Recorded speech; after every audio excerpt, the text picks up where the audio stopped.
निषाद भारत में रहने वाली एक प्राचीन जाति है। इस जाति का उल्लेख प्राचीन हिंदू ग्रंथों जैसे महाभारत, रामायण, विष्णु पुराण, भागवत पुराण और वायु पुराण आदि में मिलता है। पुराण का शाब्दिक अर्थ है प्राचीन आख्यान या पुरानी कहानी।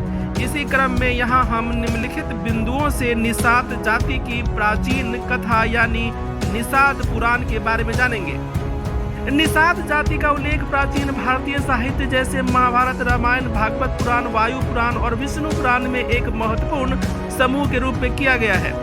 प्राचीन ग्रंथों में निषाद जनजाति द्वारा शासित कई राज्यों का उल्लेख मिलता है।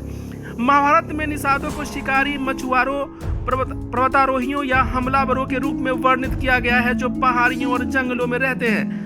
प्रारंभिक इंडो आर्यन ग्रंथों में निषाद शब्द का अर्थ किसी एक जनजाति के बजाय सभी स्वदेशी गैर आर्यन जनजातियों से हो सकता है। वाल्मीकि रामायण में गुह, जो कि निषाद वंश का एक पात्र है, जो केंद्रीय पात्र श्री रामचंद्र ने अपनी आत्मा के समान या अपने सबसे अच्छे मित्रों में से एक मानकर प्रशंसा की है। रामायण में श्री रामचंद्र भी अयोध्या साम्राज्य की आंतरिक और बाह्य सुरक्षा में निषाद समुदाय के नेता गुह के योगदान को स्वीकार करते हैं।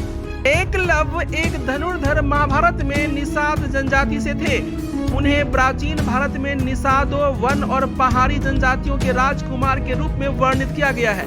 एकलव्य के गुरु द्रोण ने उनसे गुरु दक्षिणा के रूप में उनका दाहिना अंगूठा काटने को कहा। एकलव्य खुशी से इसका पालन करते हुए द्रोणाचार्य को गुरु दक्षिणा के रूप में अपने दाहिने हाथ का अंगूठा काट कर दे दिया।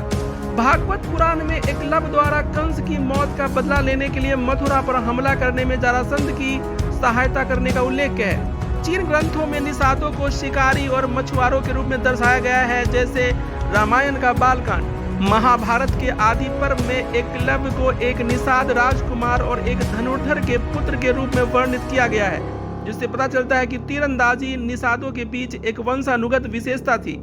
मनुस्मृति और महाभारत के अनुशासन पर्व में निषादों के पेशे के रूप में मछली पकड़ने का उल्लेख है।